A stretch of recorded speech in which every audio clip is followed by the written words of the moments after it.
So this is White Domes Loop. Depending on which sign you read, this loop is anywhere from 1.1 mile to 1.25 miles.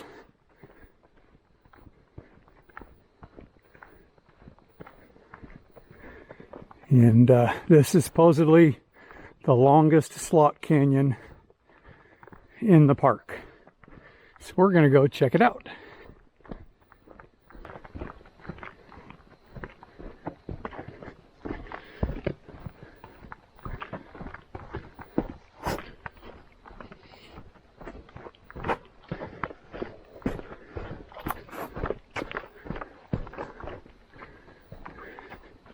Okay, I'm going to shut off the camera for a second because this trail's getting a little rough.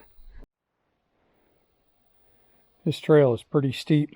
A lot of the rocks are for stairs. See how I'm keeping the camera off while I do this part. Still a little bumpy, but not too bad. A lot better than the first section there. One of the things we're going to run across here is back in, I think, 1966, the movie The Professionals was filmed down here. And some of the set is down here still.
And from everything we've read, this is the longest slot canyon in the park.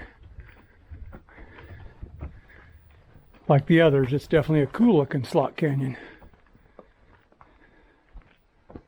Look at all this feature.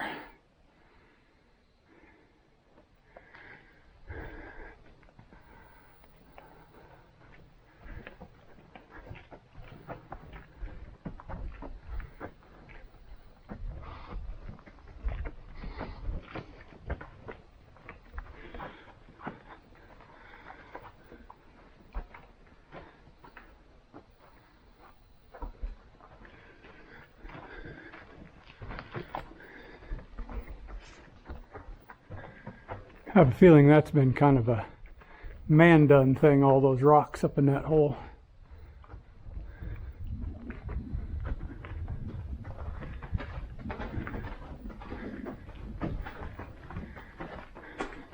It's definitely deeper than some of the other slot canyons we've been in so far.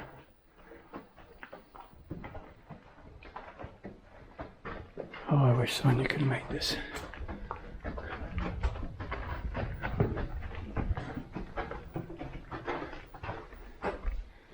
Picture time.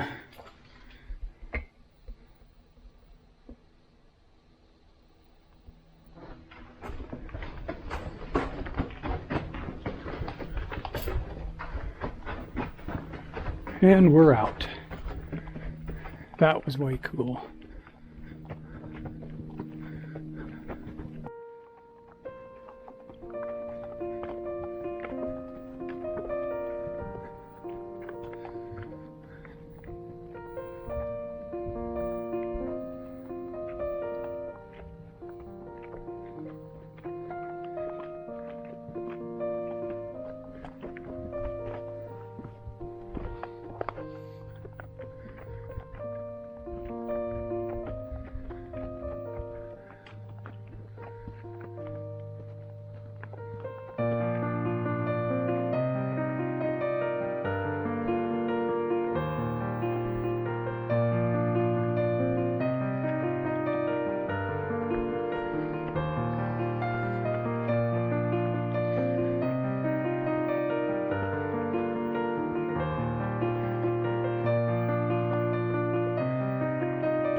think so too.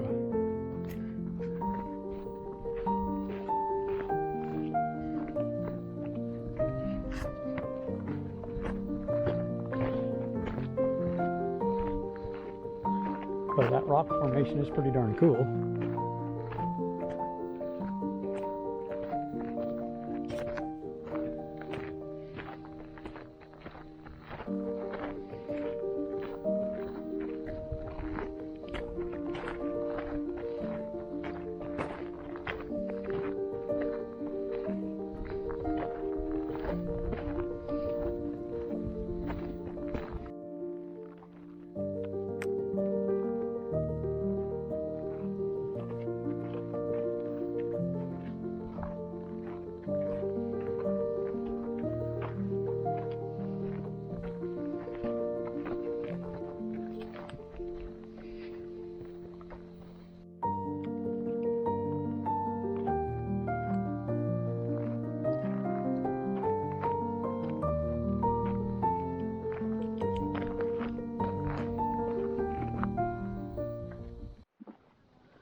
Okay, from the marking of the park wolf and the pictures, I'm pretty sure it's this one back here, but so much of this is just... What's that? Yeah.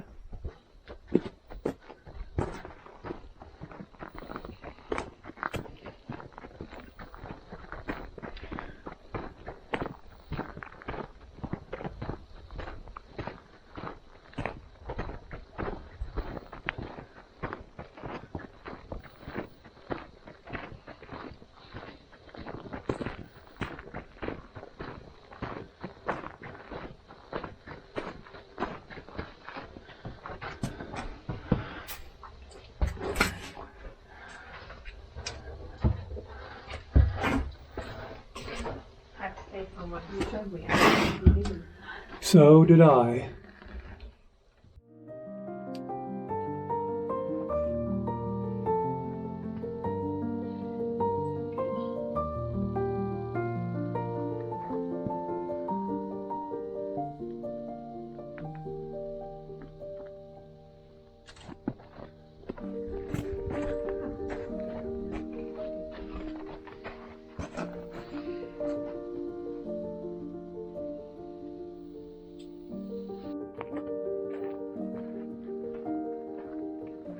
This one's much bigger.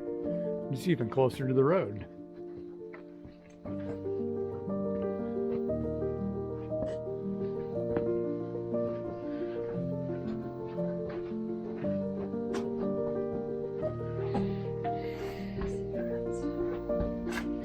Really? Didn't even see them.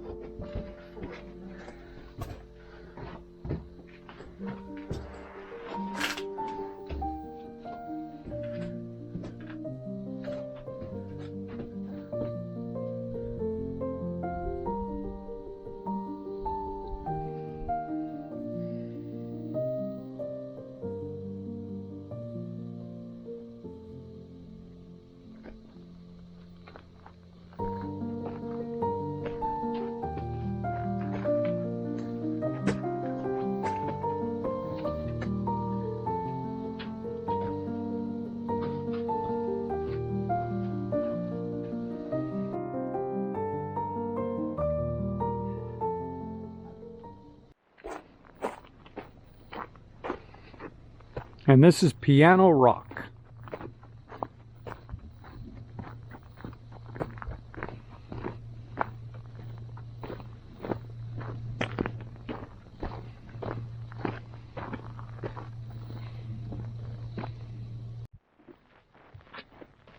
And this is Rainbow Vista Trail. This is one of the recommended ones that we read about.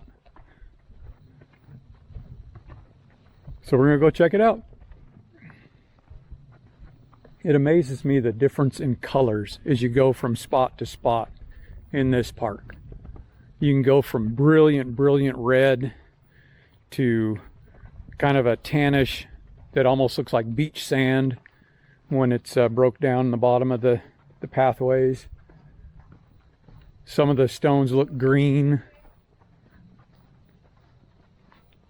Just amazing, the different colors.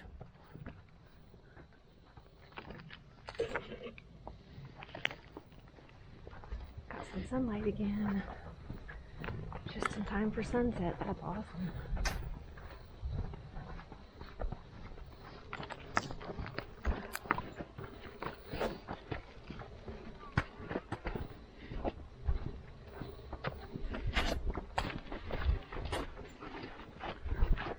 It looks like a giant had wet sand and let it run out of their hand to form some of this.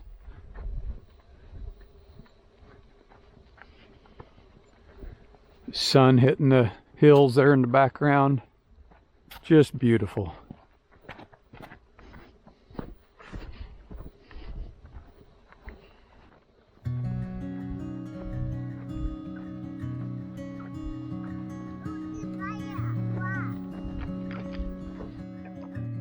I really don't think the camera's going to pick that up. But wow.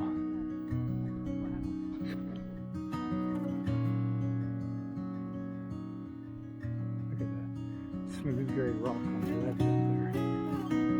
That's so cool.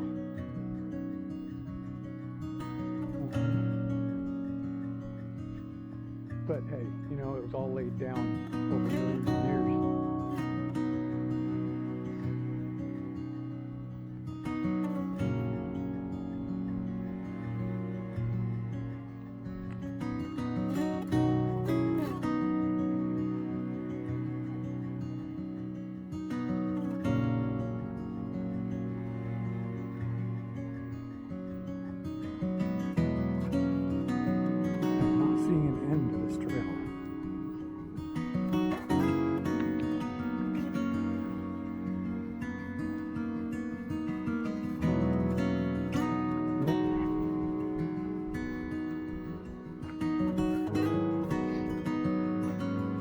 Gimbal hasn't died on me. I may have to pull the extra cord we have in the trailer and plug it in so I can have this charging with your phone tomorrow.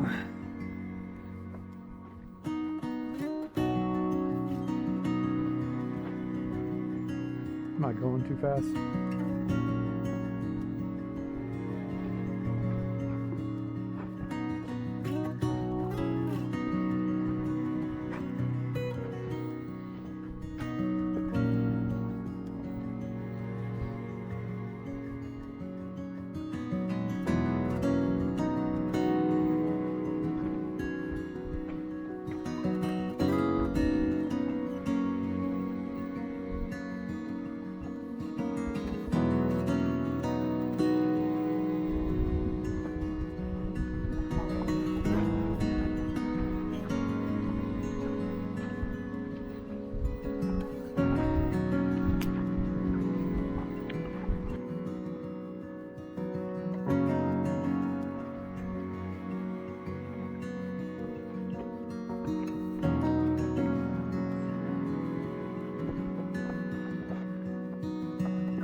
Quasi-balancing rock out there.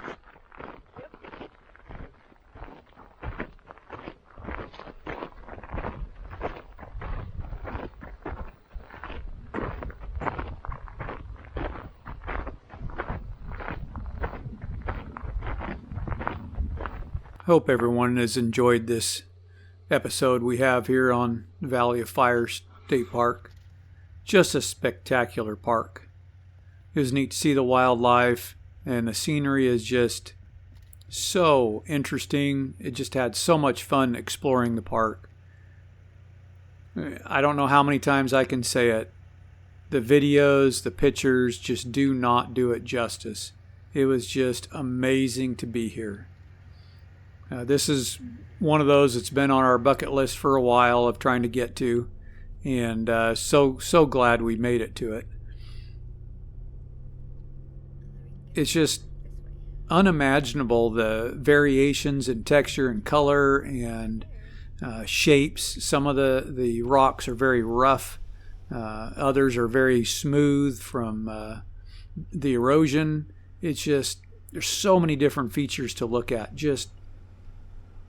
It was mind-boggling just being in that park. And it's just, you look at the surroundings just outside the park, and they're just like ordinary, quote, regular desert scenery. It's just this one area within the park that just has all these brilliant reds and yellows and things you just don't see just outside the park. So I found that very, very fascinating as well. And as we looked at this, we only had a day, just because other things going on. We weren't able to really stay there very long, and even after this, we ended up cutting the trip short. We were going to go to Death Valley. That didn't happen, but that's okay. This park was so much fun. Just really, really enjoyed it. I would highly, highly recommend this park if you end up being in the area. And one thing we're looking at is trying to get back to the park. But if we do, there's two parks. I think it's Arch Park and Atlatl Park that you can actually camp in. And here you can see Arch Rock Campground. If we make it back to Valley of Fire, Lord willing, I want to actually get a reservation inside one of these two park campgrounds, because you are in the midst of all these rock formations and just amazing. And I think that would be so much fun. You could literally just walk outside a camp and explore so many of these. Like the area of Fire Cave is just outside the campgrounds, but in that area you've got the Beehive formations just down from there. Atlatl Rock also has some petroglyphs on it, and it's just outside of the campgrounds. In fact, here you'll see it. It has steel stairs going up, but so much you could do just walking distance from one of these campgrounds. Again, highly, highly recommend it. Had so much fun. The visitor center is like brand new. They didn't even have everything open yet. We drove by the old visitor center and we saw people parking up there, but that's also a walkway to the Balanced Rock viewpoint. But very, very nicely done visitor center for what we could see. And just thoroughly enjoyed it. We had a great time. We actually camped outside in Sia Dispersed Parking BLM campground, and this is where we were camped. It was a nice area to park in, but I will caution the road into it was very, very rough, so that is one thing to consider. Thank you all for coming along on this journey with us to the Valley of Fire State Park. We really thank you for all that, and now for some sewing.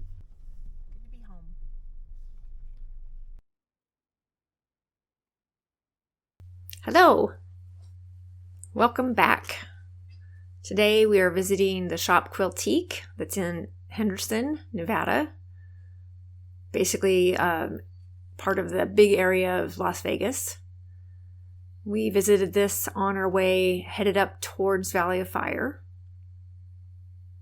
This is a beautiful shop. When I was looking for a place in or around Vegas, because we knew we were heading through, this one fortunately was right on our way, but I found all kinds of reviews that said this is the shop that you want to go to in the Vegas area. I can see why. According to their website, they were founded in 2003, and they have 8,000 square feet, thousands of bolts of fabric, and they have a 1,000 square foot classroom. I thought it was interesting as I was kind of reviewing the footage that we had here. Keith is always very careful to try to make sure that he doesn't get extra people in here, or at least not for more than just a blip, because he knows that most people are uncomfortable at being videoed, especially when they don't know us and they don't know what we're doing. So this shop was actually pretty busy, and he had to keep doing little areas and stopping and going on to different areas just to avoid filming people. The classroom, we weren't able to video because they had classes going on while we were there. I really liked the shop, the variety that they had. They had lots of modern fabric. If you're a person that loves, I've just forgotten her name. Anyway, if you love modern fabric, this is a great place to find it, but they do have more than just modern fabric here. I love how much hardware they have for making purses and bags. They have a wall that has embroidery supplies on them. Very, very well stocked. Pretty much anything that you would want to do sewing or quilting related, I think you would be able to find here. Tula Pink was the name of the gal I forgot. They have lots of Tula Pink fabric.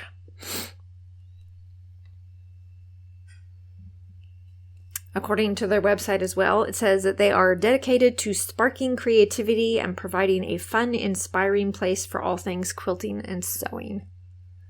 And I think that they did a really good job of that.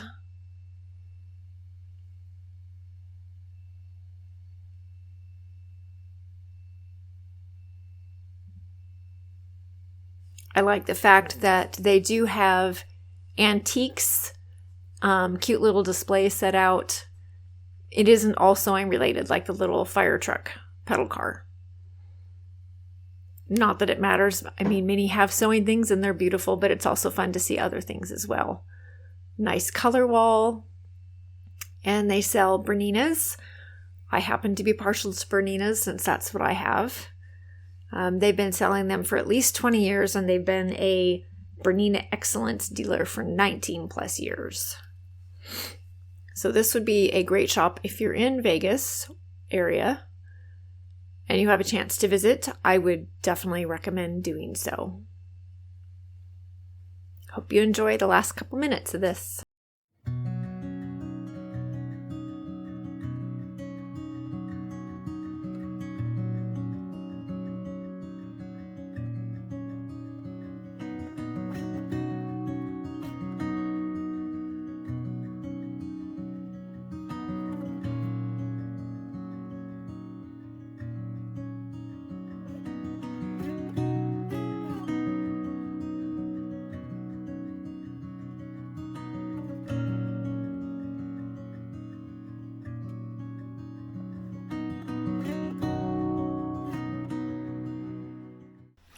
So the shop that we visited in Nevada was Quiltique.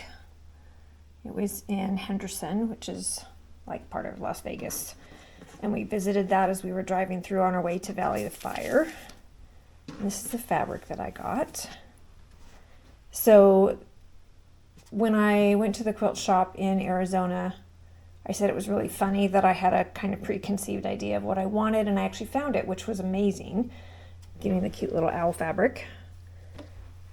This one I did the same thing. One of the things, we went through a little tiny sliver of California. Very, very tiny. I should have asked Keith how short it was. There's nothing there. You're just going on the highway, but except for a railroad crossing. So there was this railroad crossing, and we got stopped there. We had to wait for a freight train going by. On our way back up, we just barely missed getting stopped by another freight train going by. It's kind of bizarre to have a big freight train going across a major, well, I guess it's not a major state highway, a state highway. Anyway, so I wanted to find something with trains and preferably with railroad crossing, and I found this. So this is for California. I thought that was so funny. And I love the green color. I think it'll go really nicely with the owls. Keith found this one. He thought since we're traveling that compasses seemed very appropriate. And I wanted something that seemed like rock formations for Valley of Fire. So this is the one I chose for Nevada for Valley of Fire. Now there were some rocks there that were definitely very yellow looking. I didn't realize how much they would be so very, very red. I guess that's one of the problems of buying fabric for a place when you haven't been there yet. But with the owl fabric, I wanted to add some red with this in here anyway, and then for the color that we saw there. So I'm planning to add in these two colors at least. There might be more, it kind of depends on how it goes together. I do have a bit of a plan for what I'm actually doing. This is an Arizona block. This is kind of the coloration. I just did different colors. These don't necessarily represent a certain fabric because I just wanted to see the variation, see how many fabrics I wanted. And this is kind of my plan. It doesn't all fit on my index card, so imagine this border going up around that. And I'm going to make a little quilt, and that's what I plan to do. So right now I am picking my fabric.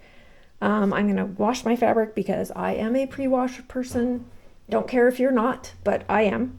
So I'm going to pre-wash my fabric and then figure out where I'm putting which fabric. I do know shouldn't say I know. I'm pretty sure that I'm going to want my owl fabric as the center of the block and as the border around the entire quilt. Other than that, I'm not too certain. So I'm going to probably cut out what I need for the center, figure out which fabric I want right next to that, and then just kind of build it as I go. But that's my plan for this fabric. I'm going to try to get this one done so that it's not a project hanging out there forever. And we'll be back with progress on it later. Thanks for joining me.